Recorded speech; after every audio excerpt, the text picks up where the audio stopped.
Subscribe कीजिए मेरे channel को और प्रेस कीजिए बेल बटन ताकि आप मेरी आने वाली वीडियो देख सकें। हेलो फ्रेंड्स, मैं अभिजीत। आज की वीडियो में मैं आपको क्रिसैंथेमम यानी गुलदाउदी के प्लांट को कटिंग से ग्रो करने का बहुत ही आसान और सिंपल प्रोसेस बताने वाला हूं। तो जैसा कि विंटर का सीज़न स्टार्ट होने वाला है, उससे पहले हमें इनकी कटिंग को ग्रो कर लेना है ताकि हमें दिसंबर से लेकर जनवरी तक इनमें फ्लावर ब्लूम होते दिखाई देने लगेंगे। तो इनकी लगभग 150 वैरायटियाँ होती हैं और इनको कटिंग से ग्रो करने का जो सही टाइम होता है वो जुलाई से लेकर सितंबर तक होता है। इस बीच में अगर आप इनको कटिंग से ग्रो करते हैं तो आपको दिसंबर जनवरी में इन पे फ्लावर आते हुए दिखाई देते हैं। ये एक ऐसा प्लांट होता है जिसमें जाड़े के टाइम फ्लावर आते हैं और फिर उसके बाद इनमें फ्लावर जाने के बाद ये प्लांट आपके पास परमानेंट बना रहता है और फिर से नेक्स्ट जाड़ा आने पे आपको फिर से फ्लावरिंग मिल जाती है। तो चलिए अब हम इनको कटिंग से ग्रो करते हैं। तो सबसे पहले इनको कटिंग से ग्रो करने के लिए आपको कुछ इस तरह की कटिंग लेनी है और उसके बाद आपको इन कटिंग्स को लगभग 3 से 4 इंच तक काट लेना है। तो इस तरह से आपको कटिंग लेना है और उसके बाद आपको इसके निचले भाग की जितनी भी लीव्स हैं उनको आपको हटा देना है। तो इस तरह से हमारी कटिंग तैयार हो जाती है। तो इसी तरह हम कई सारी कटिंग जो हैं उनको तैयार कर लेंगे।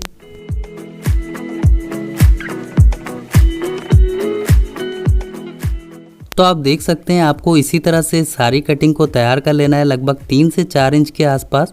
और इस तरह की कटिंग ग्रो करने में बहुत ही आसानी से ग्रो हो जाती है।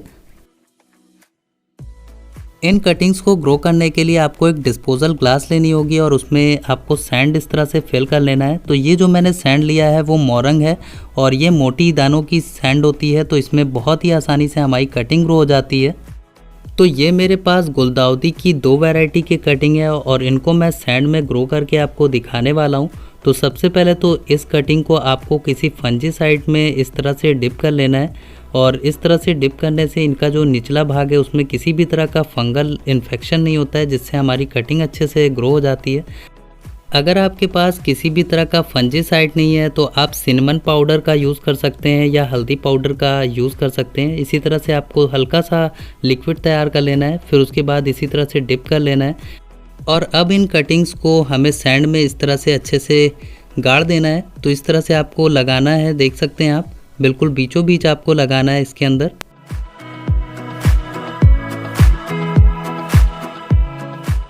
इसी तरह हम सारी कटिंग को सैंड में लगा लेंगे। कटिंग को लगाने के बाद आपको इसमें पहली बार बहुत अच्छे से पानी देना है ताकि इसके बॉटम तक अच्छी तरह से नमी पहुंच जाए। और इस डिस्पोजल ग्लास के नीचे बॉटम में मैंने छेद बना के रखा है ताकि इससे जो वेस्ट वाटर है वो आसानी से निकल जाए और हमारी जो कटिंग है वो सड़े ना। हमने सारी कटिंग को लगा दिया है और अब हम इन कटिंग्स को ऐसी जगह रखेंगे जहाँ पे हल्की धूप आती हो। तो हल्की धूप आने वाली जगह पे रखने से इनकी ग्रोथ बहुत अच्छी होती है। तो फ्रेंड्स, ये है 25 दिन के बाद का रिज़ल्ट। तो मैंने कुछ दिन पहले ये अलग से कुछ कटिंग को मैंने ग्रो करके रखा था। तो ये आप देख सकते हैं, ये जो कटिंग मैंने 25 दिन पहले ग्रो करके रखा था, ग्रो किया था, उसमें बहुत अच्छी रूट्स ग्रो हो चुकी हैं और मैंने इनको सैंड में ही लगाया था। जो प्रोसीजर अभी आपको बताया वही प्रोसेस मैंने इस पर अप्लाई किया था। और आप देख सकते हैं मैंने नीचे की ओर कुछ ड्रेनेज होल बनाया है जिससे अच्छे से पानी निकल जाता है और उसमें से भी रूट्स आपको बाहर आती हुई दिखाई दे रही है।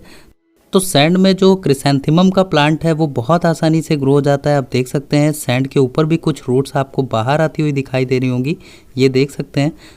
तो कटिंग को लगाने के बाद आपको रेगुलर उसमें हल्की नमी बना के रखनी होती है। तो इसी तरह से हमने और भी कटिंग लगाया था जिनको मैंने रिपोर्ट भी कर दिया है। आप देख सकते हैं बहुत सारी मैंने कटिंग तैयार की थी जिनको रिपोर्ट भी कर रखा है और उनकी ग्रोथ बहुत अच्छी चल रही है। तो जैसे जैसे दिसंबर या जनवरी का महीना आएगा ये काफ़ी अच्छे तब तक बड़े हो चुके होंगे और में काफ़ी अच्छी फ्लावरिंग भी आपको दिखाई देगी। जब आप गुलदाउदी के प्लांट की कटिंग को लगाते हैं और रिपोर्ट करने के बाद जब उनमें हल्की हल्की ग्रोथ आपको दिखाई देने लगे तो इनको डायरेक्टली बिल्कुल फुल सनलाइट में रख दीजिए, जिससे इनकी ग्रोथ बहुत तेज़ी से होगी। तो जैसा कि आप देख सकते हैं इनकी ग्रोथ बहुत अच्छी चल रही है। आप देख सकते हैं जितनी भी मैंने कटिंग लगाई है उन सभी की ग्रोथ बहुत अच्छी चल रही है। तो इधर भी आप देख सकते हैं, ये देख सकते हैं मैंने छोटे छोटे बहुत सारी कटिंग लगाई थी और उनको रिपोर्ट किया है तो बहुत अच्छे से ये ग्रो हो जाती हैं।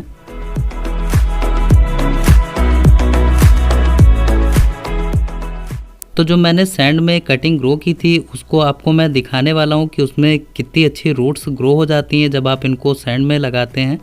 जब आपको ग्लास के ऊपर से देखने पे इनके नीचे भाग पे बहुत सारी रूट्स आती हुई दिखाई दें तो आपको कुछ इस तरह से ग्लास को काट के हटा देना है और फिर उसके बाद उनमें से इस प्लांट को अलग करना है, क्योंकि अगर हम घसीट के निकालेंगे तो ये जो प्लांट है उसकी रूट्स डैमेज हो सकती हैं। तो ये देख सकते हैं सैंड में इनका बहुत ही अच्छा रिजल्ट मिलता है। जैसा कि आपको दिखाई दे रहा है इनकी रूट्स आपको ऊपर से ही दिखाई देने लगती हैं। तो सिर्फ 25 दिन में आप बहुत ही हेल्दी प्लांट तैयार कर सकते हैं और बहुत ही आसान और सिंपल सा तरीका है।